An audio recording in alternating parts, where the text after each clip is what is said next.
not let the tricks get in the way of the magic.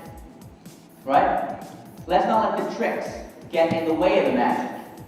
Right? Because they're an excuse, they're a vehicle, ideally. For me, everybody does magic for different reasons, and I'm not going to tell you what you should do with it, or why you should be doing it, or what motivations, or blah, blah. For me, I love connecting with people. I love having fun with people. And the magic is a great way to get people inside, to relax, to go to places emotionally that they would never dream that morning when they got up they would go. I never ask people if they want to see a trick. I never do.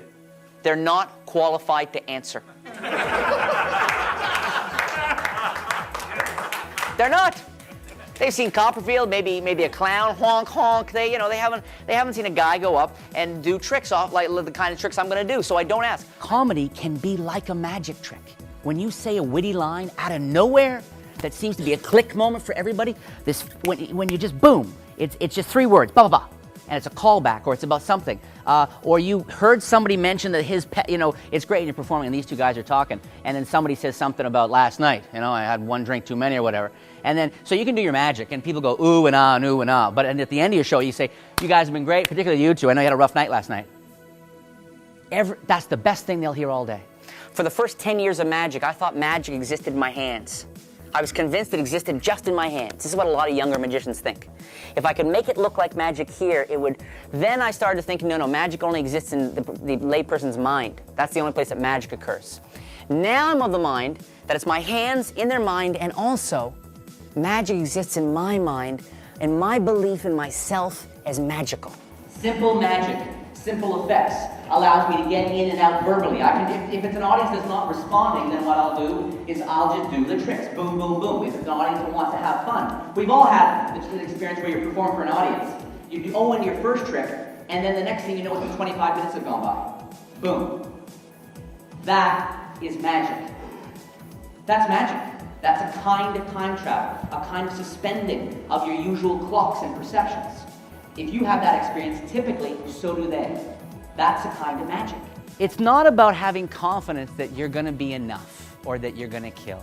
No. It's about having confidence that sometimes you're going to rock, sometimes you're going to bomb, and if you bomb, you're going to be okay. There's something about a hard laugh that shakes up your focus. Laughter is great misdirection. It's amazing misdirection. But if what you're trying to do is walk away from a group of people and they feel that they've just seen a magician, not just a funny guy, you have to make sure that you have a chance to do some very powerful magic. So I try to make them laugh, and so do I want them to go, ha, ha, ha, ha, ha, ha. The magician is serious. Everything I do is serious. I take myself very seriously. And so should you. I don't do magic or even illusions. I do miracles. Now, if that isn't a setup for comedy, I don't know what is. Right? And it's a tradition, and luckily it's a tradition is breaking down. More and more the cliche magician certainly is vanishing, I think, which is amazing. Because it's just so narrow and dead and non-interactive. But this is a great little thing you can do for children, especially if you've wrapped their heads in flash paper. It's really special. That's right. It's the old...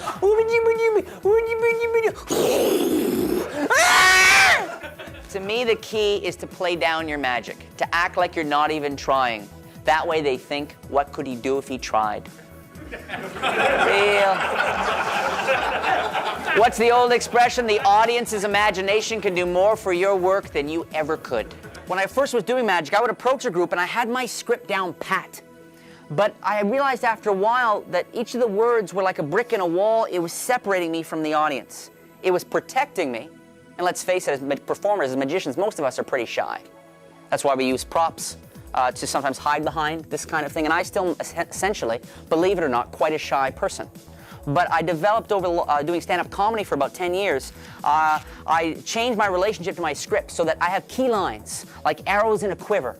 I've got 4 or 5 key lines to every effect, and the rest we discover together. And don't worry about the false tears, okay? Bar, lots of places, you don't have to make a big labored thing of it like you're operating on a mouse's brain. You don't have to walk like that, okay? Do that at home, okay? You're like this. You can add sound if you want. You can go.